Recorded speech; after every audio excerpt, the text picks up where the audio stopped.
Oi, eu sou Fabiane Rodrigues, você está no canal Assista Antes de Dormir, um canal sobre curiosidades, casos criminais, mistérios, terror, análises de filmes e séries e resenhas de livros. Sejam todos muito bem-vindos.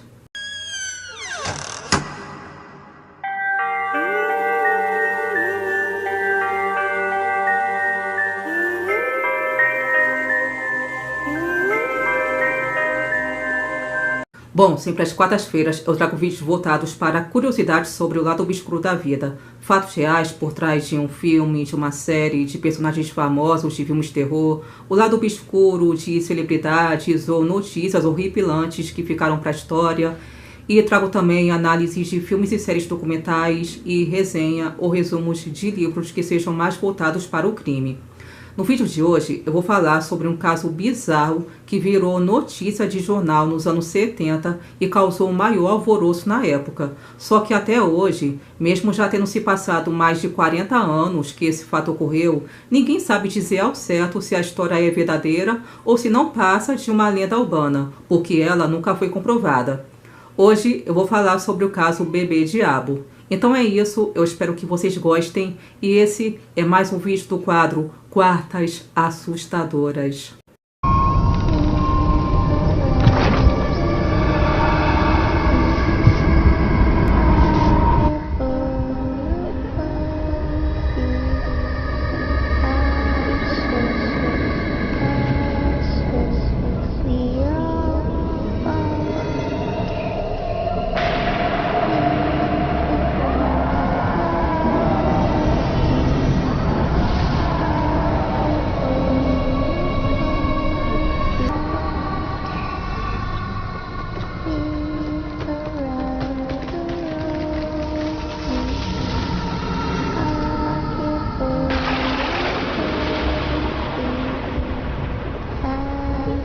Tudo aconteceu no dia 11 de maio de 1975, em pleno Dia das Mães, quando o jornal Notícias Populares de São Paulo publicou uma manchete na capa que dizia "Nasceu o Diabo em São Paulo" e no subtítulo dizia "Bebê com chifres, rabo e falando". A reportagem falava sobre o nascimento de uma criança em São Bernardo do Campo que, segundo testemunhas, já teria vindo ao mundo falando, xingando e ameaçando todos que estavam presentes na hora do parto. A criança supostamente teria nascido com chifres, rabo e pelos, só que ao nascer ela teria desaparecido do hospital depois de pular a janela do 3º andar. Depois que essa notícia foi publicada, os exemplares do jornal se esgotaram rapidamente das bancas e esse foi o assunto mais comentado por toda a parte da cidade. Inclusive, muitas pessoas afirmaram ter visto a tal criança do mal. Só para vocês terem uma ideia, essa reportagem enigmática rendeu ao jornal 27 reportagens que alavancaram suas vendas na época, chegando à marca de 150 mil exemplares vendidos durante toda a série. A história trouxe em seu enredo boas pitadas de mistério, terror e medo. Eu vou ler aqui um trecho do que dizia a primeira reportagem. Durante um parto incrivelmente fantástico e cheio de mistérios, correria e pânico por parte de enfermeiras e médicos, uma senhora deu à luz no hospital de São Bernardo do Campo a uma estranha criatura com aparência sobrenatural e que tem todas as características do diabo em carne e osso. O bebezinho, que já nasceu falando e ameaçou sua mãe de morte, tem o corpo totalmente cheio de pelos, 2 chifres pontiagudos, um rabo de aproximadamente 5 centímetros, além do olhar feroz que causa medo e arrepios. Segundo a reportagem, no berçário da maternidade, a criança nasceu já furiosa ao ver a luz do dia e teria gritado a uma das enfermeiras: "Feche a janela!" E olhando friamente para os demais funcionários, ainda falou: "Feche, ou eu mato todos." A segunda reportagem da saga destacou o sombrio desaparecimento dessa criatura da maternidade de onde teria nascido. A página interna do jornal relatou a dramática fuga do bebê diabólico que teria fugido saltando do 3º andar do hospital. Mas antes de escapar, a criança teria dito: "Aqui não é o meu lugar. Essa mulher não é minha mãe. Eu vou embora. Não pertenço a esse mundo. Não sou daqui. Vocês são pavorosos. Faltam acessórios em vocês. Nas edições seguintes, o Notícias Populares encheu suas páginas com testemunhos de incidentes que estariam ocorrendo em toda a região do ABC paulista após o desaparecimento do bebê Tinhoso. Para ilustrar como exemplo, passaram a ocorrer pela região frequentes desavenças entre casais e amigos que nunca haviam se desentendido, dezenas de colisões de carros com vítimas fatais e, principalmente, atropelamentos em massa cometido por exemplares motoristas. Tudo isso, é claro, causou não só o alvoroço, mas também uma onda de pânico que tomou conta da região ABC paulista. Lá, a rotina dos moradores mudou completamente. Todos passaram a trancar as portas de suas casas mais cedo do que de costume, e as crianças passaram a ser proibidas de irem para a rua brincar, mesmo durante o dia, devido ao medo de seus pais.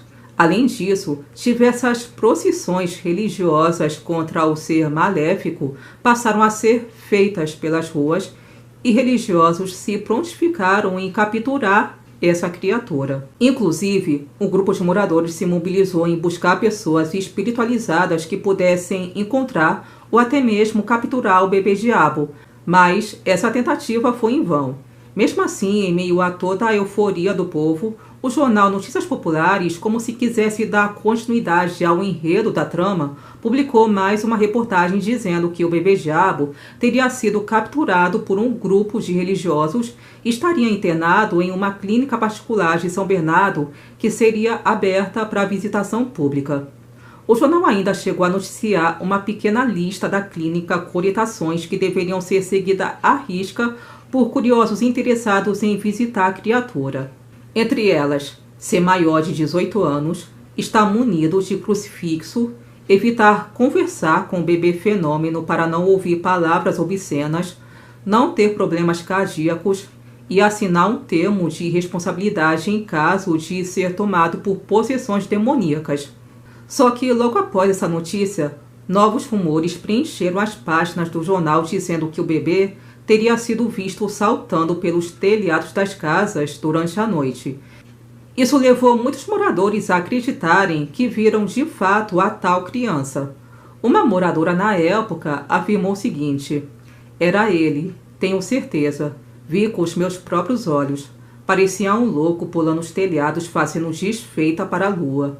Ele pulava rindo alto, mandando todo mundo para o inferno."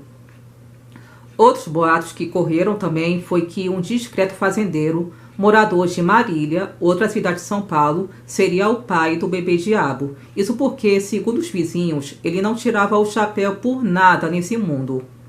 Um dos amigos dele afirmou que o homem dificilmente tirava o chapéu, mas ele fazia assim para esconder seus 2 chifres e evitar ser alvo de piadas ou gozações.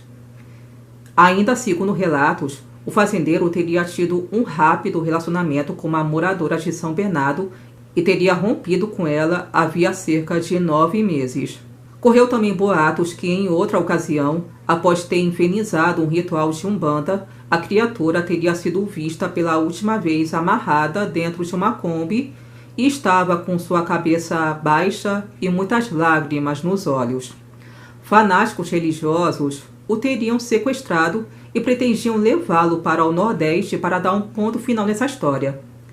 A penúltima manchete do Notícias Populares sobre o caso saiu em 5 de junho de 1975, trazendo o emblemático personagem Zé do Caixão, que é conhecido e lembrado até hoje. A reportagem dizia: "Zé do Caixão vai caçar o bebê-diabo no Nordeste." E ainda dizia que o intérprete José Mijuca Martins, com 2 de seus emissários, seguiria rumo a Salvador atrás da criatura. A intenção do grupo era mandar o diabo para o quinto dos infernos. O que parecia ser o fim do demônio de São Bernardo veio abaixo com a manchete: "Povo vê de novo bebê-diabo no grande ABC." Foi a insinuante volta e, ao mesmo tempo, o fim da lendária saga do bebê-diabo nas páginas do Notícias Populares. Pouco mais de um mês depois da notícia ser lançada, o público enfim se cansou da história e nunca mais ela voltou à tona com a força da primeira vez. No entanto, todo o desenrolar se tornou um marco entre os paulistas e é relembrado com nostalgia até os dias de hoje. Agora vamos aos fatos. Será que a história do bebê diabo é verdadeira? A história real era que, de fato, um bebê nasceu na maternidade de São Bernardo do Campo com pequenas saliências na testa e um prolongamento do cóccix. Mas isso provavelmente teria sido causado por uma doença chamada mielomeningocele. De acordo com o livro Espreme que Sai Sangue, um estudo do sensacionalismo da imprensa, de Danilo Angrimani, essa foi só mais uma das histórias super exageradas do Notícias Populares que já era famoso pelo sensacionalismo. Ainda segundo o livro, o repórter Marco Antônio Mantadon, da Folha de São Paulo, foi ao ABC e confirmou relatos de que havia nascido uma criança com tais malformações, só que ainda na maternidade foi realizada uma cirurgia de correção. O repórter levou o caso até a redação com base nos fatos, mas a direção do jornal achou melhor distorcer um pouquinho o ocorrido para tratar o caso como sobrenatural.